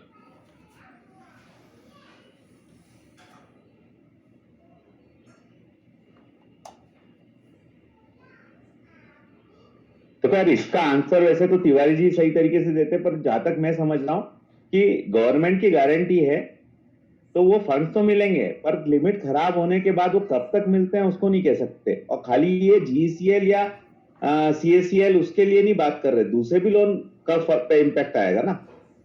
हाउसिंग लोन भी खराब हो रहे हैं, कार लोन भी खराब होंगे, क्योंकि एक्चुअल एनपीए होने के कारण क्या है, एनपीए का कारण यह है कि उसका बिजनेस, जिसका जॉब था वो जॉब चला गया, जिसकी दुकान थी वो बिजनेस नहीं हो पाया। बहुत सारे सेक्टर में बिजनेस नहीं हो पाएगा, कुछ सेक्टर अच्छा करेंगे, कुछ सेक्टर बिल्कुल डंप हो जाएंगे, तो वो लोग कहां से लाएंगे? वो भी तो एनपीए बढ़ेगा। अभी अपने को इस बार क्या हुआ, इस बार तो आपको 25 मार्च तक तो जब तक डिसीजन नहीं आया तब तक आपने कोई भी एनपीए स्टैंपिंग नहीं करी, 31 मार्च को करी जितनी भी करी। पर इस बार 6 महीने उनको आपने मॉरिटोरियम दे दिया था, उनको आपने बहुत सारी सुविधाएं दे दी। एक्चुअल पेन तो अभी तो हो सकता है उसके पास सेविंग हो 5-6 महीने 8-10 महीने की, तो वो खींच के लेके आगे चल के 1 साल 1.5 साल जब वो होगा तब उसका पेन समझ में आएगा किसी भी सेक्टर में एनपीए का। तो जीसीएल, एफआईटीएल या सीएसीएल ये तो कवर्ड होंगे। राजीव तुम बताओ कुछ इसके बारे में, क्या क्या हो सकता है? गवर्नमेंट गारंटी जो था वो सिर्फ जीसीएल पे था, जो 20% हम लोग दिए हैं। सीसीएल जो है उस पर गवर्नमेंट गारंटी नहीं है। दूसरा क्या है कि जीसीएल जो 20% दिए हैं उतना ही अमाउंट पे गवर्नमेंट गारंटी है। मान लो यदि 50 करोड़ का लोन है तो 20% जो हमने दिया 10 करोड़ दिया है तो वही है सिर्फ गवर्नमेंट गारंटी। यदि वो खराब होगा तो हमारा 50 करोड़ भी खराब होगा। तो एक तो प्रॉब्लम वहाँ है। दूसरा जितने अकाउंट में रिस्ट्रक्चर हुए हैं अभी, जो वन टाइम मेजर दिया था जिसमें 1 ईयर तक अभी कोई एनपीए नहीं होगा, तो उसमें 1 ईयर तक लगभग मोरेटोरियम मिल गया है लगभग से लोगों को। तो ये अभी मैक्सिमम अकाउंट हुए हैं। बड़े अकाउंट जो थे वो दिसंबर तक ओपन था विंडो, तो जो 25 करोड़ से ऊपर है तो वो नवंबर दिसंबर में इन्वोक हुए हैं उसका। तो वो अभी 1 साल तो मोरेटोरियम में, तो वो नवंबर दिसंबर से वो फिर एनपीए होना शुरू होगा। और जो 25 करोड़ के नीचे था वो मार्च तक भी रिस्ट्रक्चर हुआ है, तो वो भी अगले साल मार्च से पहले एनपीए होना शुरू होगा। और इसके अलावा जो भी एफआईटीएल वगैरह दिए थे उसमें मैक्सिमम में तो ऐसे मार्च तक रिकवरी करना था, लेकिन जो एफआईटीएल मार्च तक बंद नहीं हुआ वो मार्च के बाद ड्यू हो गया, तो उसको 1 क्वार्टर तक तो एनपीए नहीं होगा। लेकिन जून तक यदि पैसा नहीं आया तो जून से वो सारे अकाउंट एनपीए हो जाएंगे एफआईटीएल वाले। तो ये सारे अकाउंट अभी एनपीए बढ़ना शुरू होगा अभी इस साल में। और इस साल यदि कोई फिर से गवर्नमेंट ऐसा कोई रिस्ट्रक्चरिंग का विंडो ओपन नहीं करती है तो एनपीए सभी बैंक का बढ़ेगा।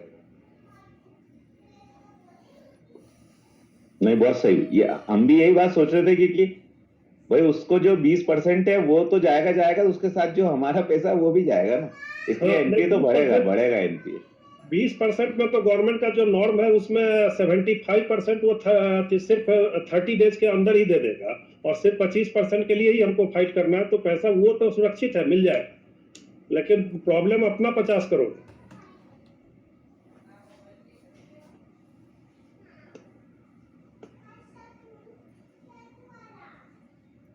हाँ सुमन, आगे कुछ है क्या आज भैया? खत्म करें? नहीं, अभी बजट है सर, अभी कहाँ खत्म, अभी इंटरव्यू की तैयारी अपने को करनी है। नींद आ रही है क्या सर? अरे गोयल साहब, इसको राजीव को बोलो कुछ ऐसे में भी बताएगा। नहीं अरे वो तो सब बता देगा। आज पहले दिन आया भैया, तुम उसको बताने दो, छोटी छोटी चीज बताने दो। नहीं, अभी इंद्रजीत का प्राइवेटी सेक्टर लेंडिंग में बात हो रही थी, तो उसमें जो 40% तो है, लेकिन इस बार 2-3 आइटम ऐड हुए हैं जो प्रायोरिटी सेक्टर में काउंट होगा।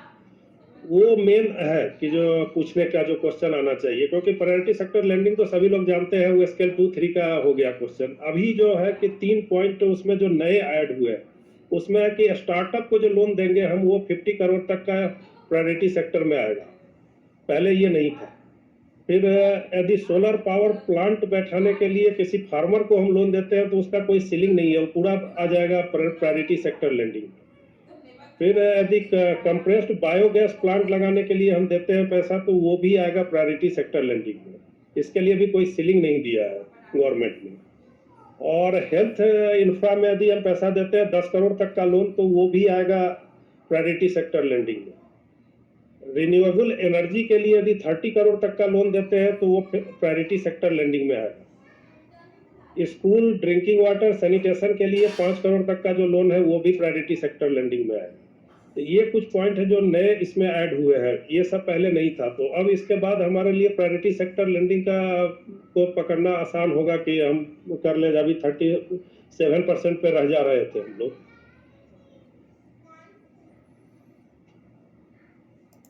ठीक है, आज का लास्ट टॉपिक जो है अपना इंद्रजीत भाई का है, बजट 2021-22 फॉर फाइनेंशियल सेक्टर। एक बात मैं इसके पहले कहना चाह रहा था। यस। मैंने तो देखा नहीं है, पर शायद हाइलाइट्स कल तक देनी है अपने को। हाँ, कल तक देना, कल देना है ना? क्या मेल करना है क्या? वो कंट्रोलर को देने के लिए बोला है, तो लगता है सीएम एचआर को देना पड़ेगा। अच्छा, फिजिकल कॉपी मांगी है क्या उन्होंने? ऐसा मेल करने का लिखा? सर जेडो को मेल करना है, जेडो को मेल करना है सर। अच्छा, जेडो को मेल करना है। तो मेरा यही कहना है कि कल आप लोग सब अपना वो सबसे पहली प्रायोरिटी में हाइलाइट्स बना लें, और हाईलाइट में फर्स्ट पेज तो शायद बायोडेटा का रहता है, और HRMS में आपका बायोडाटा है, आप देखना चाहें तो वहां से आपको पर्सनल में जाएंगे तो बायोडाटा दिख जाएगा पूरा। दूसरी इसमें एक क्वेश्चन मेरा आप सबसे भी है कि हाइलाइट्स तो हम देंगे, क्या इसमें आपको जेम की डिटेल डालनी है? डालनी चाहिए। जेम्स तो क्या होता है, बैंक ने एक रिकॉग्निशन स्कीम चालू करी जेम्स पर, जो पैप बनता है उसके अंदर ऐसा कोई कॉलम नहीं है जिसके अंदर रिकॉग्निशन या जेम का आए कि जेम कितने जेम मिले हैं या किसने दिए। तो मेरा एक सुझाव है, अगर आप लोगों को ठीक लगता है तो, मैंने अभी सोचा नहीं है, ये अभी बात करते करते जाना है कि अगर किसी को जेम मिले हैं तो वो उसमें नीचे फुटनोट में या ऊपर कहीं उसको इंडिकेट करे, तो हो सकता है कि ये क्वेश्चन उसमें उसके लिए वो रहे, वो पूछ भी सकते। ज्यादा जेम ऐसे 25-30 जेम मिल गए हो तो मत लिख देना भैया, उसमें नेगेटिव भी हो सकता है कि भाई आपको क्या जेम ही जेम मांग रहे थे क्या सबसे। पर चीफ मैनेजर है तो डीजीएम एंड अबाव ने जेम दिए होंगे तो उस जेम की वैल्यू है। अगर आपको पास 2 जेम 3 जेम है तो आप उसमें डाल सकते हो, तो एक बार विचार करना इस पॉइंट पे। मैंने भी सोचा है, आप लोगों से बात करते करते ध्यान आया कि ये डालना चाहिए कि नहीं डालना चाहिए, ये एक पे इस बार इस पे एक विचार कर सकते हैं। और बाकी बिल्कुल ट्विस्ट हाईलाइट दीजिएगा, ऐसा कहानी किससे मत लिखिएगा उसमें, नहीं तो पढ़ेंगे नहीं वो उसको। हमारे समझ से बुलेट पॉइंट होना चाहिए सर। एक एग्जांपल जो मैं बता रहा हूँ कि जैसे मैं लिख सकता हूँ उसके अंदर कि मैंने 320 कार लोन करे 21.68 करोड़ के, बस इतना। हाँ। या हमने 112 PAPL किए 1.68 करोड़ के, तो इस टाइप से अगर अपन देंगे ना तो वो पढ़ेगा। अदरवाइज क्या होता है, पैराग्राफ जैसे लिख देंगे ना अपन तो पढ़ेगा नहीं, तो उसमें अपने से क्वेश्चन नहीं करेगा। सही है सर। मतलब हाईलाइट दिखते से उसको समझ में आना चाहिए इसने कार लोन का लिखा है या हाउसिंग लोन का लिखा है या PAPL का लिखा है कि MSME लोन का लिखा है कि NPA रिकवरी का लिखा है कि औका का लिखा है, थोड़ा सा इस टाइप से बनाना। वैसे तो एक पेज पे ही उसमें क्लियर लिखा होगा कि वन पेज में ही आना चाहिए। हाँ बिल्कुल बिल्कुल बिल्कुल शुक्ला जी। सर पहले पेज पे 5 लास्ट पोस्टिंग लिखी है और पीछे हाइलाइट्स भी 5 लिखी है, तो उन पोस्टिंग की हाइलाइट से या पिछले 5 साल के हाइलाइट से? नहीं, उस चक्कर में पहला पेज बायोडाटा है। पिछले प्रमोशन से लेके अभी तक की आपको पिछले देनी है एक पेज में। आपको लगता है कि आपको 2 साल एक ही पोस्टिंग पे रहे हैं, आप मान लीजिए कि मैं जैसे CMHR था 3 साल। जी सर। तो मैं CMHR पूरा कार्यकाल लिख के उसी में 5-7 पॉइंट लिख दूंगा। जी सर। ऐसा कोई जरूरी नहीं है कि मैं CMHR में वही पॉइंट 3 बार लिखूं कि मैंने ये काम किया, मैंने ये काम 19-20 में भी किया, 17-18 में भी किया, 18-19 में भी किया। तो वो उन्होंने एक गाइडेंस दिया है कि एक पेज में हमको देना है, लास्ट प्रमोशन से इस प्रमोशन के तक के जो भी हमने असाइनमेंट रहे। तो बेसिकली अगर आपके 3 असाइनमेंट है, 3 असाइनमेंट के अलग अलग हाईलाइट दे दीजिए। जी ठीक, वही कंफ्यूजन था सर, बस। Thank you sir. जैसे आपकी पोजीशन थी, आप CMHR थे, 3 साल CMHR रहे, उसके बाद में ब्रांच में, तो वहां पे उन्होंने 5 कॉलम दे रखे हैं। 5 कॉलम में उसको कैसे डिस्ट्रीब्यूट करेंगे? जैसे मैं CM सैंक्शन था रासमेक में, अब रासमेक का तो पूरे 3 साल का एक झटके में लिख दिया, 4-5 पॉइंट में, 6 पॉइंट में। लेकिन ब्रांच में तो अलग अलग पैरामीटर हैं, डिपॉजिट, एडवांसेस, हाउसकीपिंग, ऑडिट। वो सिर्फ गाइडेंस पेज है, उसमें 5 कॉलम बना के दिए हैं। इसका मतलब नहीं है कि हमको 5 जगह लिखना है। आप वो अपना एक अलग से वर्ड में बना लीजिए और उसमें 2 कॉलम कर लीजिए। एक असाइनमेंट आपका ब्रांच का वो ऊपर, और जो आपका CM sanction RA SME CCA वो नीचे, उसी में लिख दीजिए।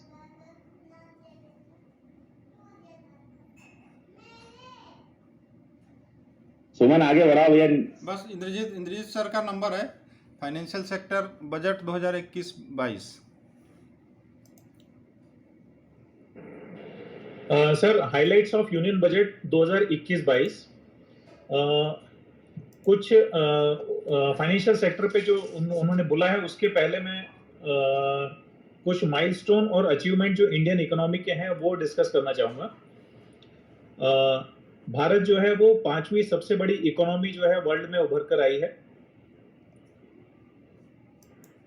हमारा जो एवरेज ग्रोथ रहा है इन्फ्लेशन का 2014 से 19 के बीच में वो रहा है 4% एनुअल ग्रोथ। 271 मिलियन लोग गरीबी रेखा से ऊपर आए हैं 2006 से 2016 के बीच में। भारत का फॉरेन डायरेक्ट इन्वेस्टमेंट जो है वो 2014 से 19 के बीच में 284 बिलियन यूएस डॉलर रहा। कंपैरेटिवली 2009 से 14 के बीच में जो कि यूएस डॉलर 190 बिलियन था। सेंट्रल गवर्नमेंट केंद्र सरकार का जो कर्ज है वो जीडीपी का 48.7% रहा। ये था मार्च 2019 में, जबकि मार्च 2014 में ये था 52.2%। फिर हम टेक्नोलॉजी में काफी आगे बढ़े, जिनमें analytics, machine learning, robotics, bio informatics और आर्टिफिशियल इंटेलिजेंस। एक और जो बड़ा अचीवमेंट है, highest ever number of the people in the productive age group 15 से 65 वर्ष, वो है भारत में अभी। और जीएसटी ने काफी सारी अड़चनें जो सिस्टम में थी उनको जो है दूर किया है।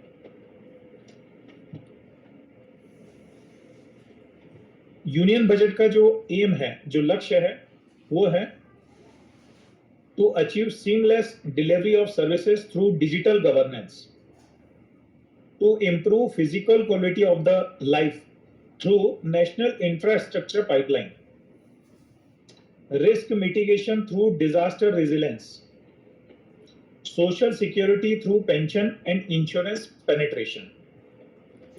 3 prominent themes जिनके अराउंड जो है बजट को फ्रेम किया गया। एक है सर एस्पिरेशनल इंडिया, जिसमें in which all the section of the society seek better standard of living with access to health, education and better jobs. 3 components are agriculture, irrigation and rural development. Second, wellness, water and sanitation. Or third, education and skills. Economic development for all, indicated in the Prime Minister's exhortation of Sabka Saath, Sabka Vikas, Sabka Vishwas. Caring society that is both human and compassionate. These 3 themes are held together by corruption-free, policy-driven, good governance and clean and sound financial sector. अब sir जो financial sector के लिए उन्होंने announce किया है वो मैं बता रहा हूँ। गवर्नमेंट ने अनाउंस किया है कि वो 10 पब्लिक सेक्टर बैंक्स को मर्ज करके और उन्हें 4 में कन्वर्ट करेंगे, और साथ में उन्होंने 3,50,000 करोड़ रुपए का कैपिटल इन्फ्यूजन की बात करी है। More governance reforms would be carried out to bring in transparency and great professionalism. In order to raise capital, certain banks would be asked to go to the capital market. DICGC, जिसका insurance coverage अभी वर्तमान में जो 1 लाख रुपए है, उसको उन्होंने बढ़ाकर 5 लाख रुपए करने की बात करी है, जिससे डिपॉजिटर का विश्वास जो है वो बैंकिंग सिस्टम में और सुदृढ़ हो। कोऑपरेटिव बैंक्स जो अभी तक BR act, banking regulation act से बाहर थी, उसके लिए बीआर एक्ट में अमेंडमेंट करके उन्हें जो है वो इसके अंतर्गत लाने की बात कही है। PFRDA, pension fund regulatory development authority of India, उस एक्ट को भी अमेंड करने की बात हो रही है।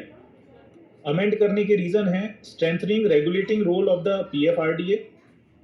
Second, facilitate separation of the NPS trust for government employees from PFRDA। Third one, enable establishment of a pension trust by the employees other than government। एक चीज उन्होंने और कही है सर, विंडो फॉर MSME डेप्ट restructuring by RBI to be extended by 1 year till March 31, 2021। Sir इसमें मेरे ख्याल से जो है राजीव सर और ज्यादा बेहतर बता पाएंगे। New schemes to provide subordinate डेब्ट for entrepreneurs of the MSME by banks, उनको काउंट किया जाएगा as a quasi equity, would be fully guaranteed through CGTMSE. The corpus of the CGTMSE would accordingly augmented by the government. फिर sir एक और act है जिसमें amendment चाहे, वो है factor regulation act 2011 to be amended to enable the NBFCs to extend invoice financing to MSME through trades TREDS. Export promotion of MSME के लिए उनका कहना है फॉर सिलेक्टेड सेक्टर्स जैसे कि फार्मास्यूटिकल, ऑटो कंपोनेंट्स और अदर्स, उनके लिए 1000 करोड़ का स्कीम एंकर किया जाएगा by EXIM bank together with SIDBI. Hand holding support for technology upgradation, R&D, business strategy etcetera. ये सर फाइनेंशियल सेक्टर के लिए बजट में जो है शॉर्ट में मैंने बताने की कोशिश करी सर।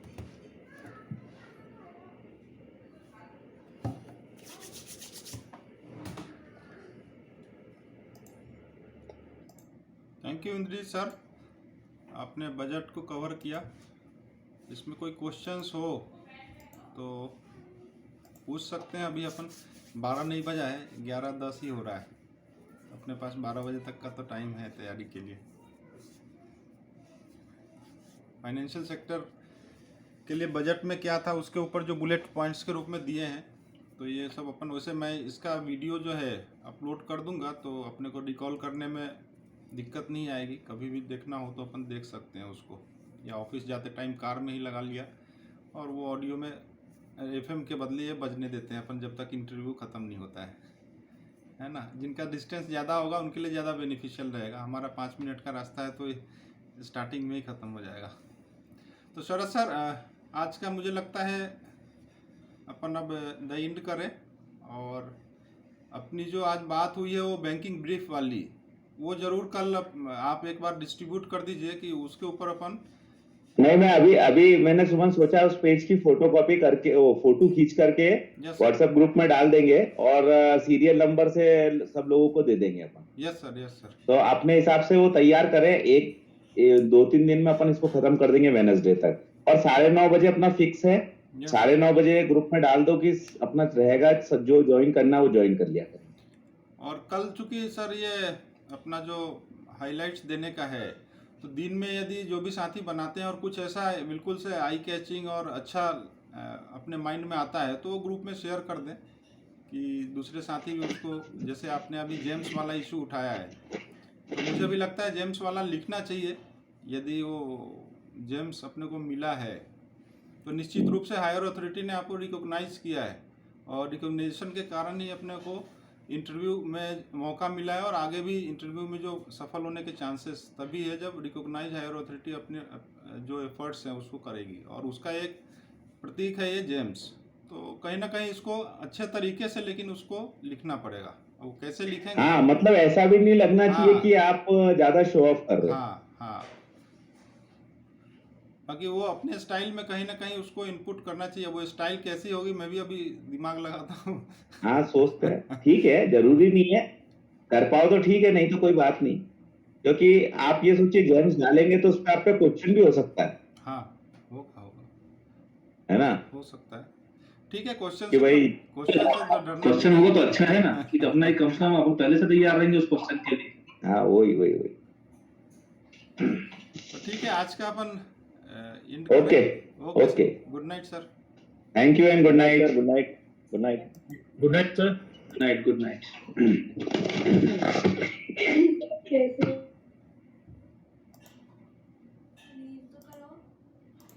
ये तो हो ही गया होगा ना। Good night.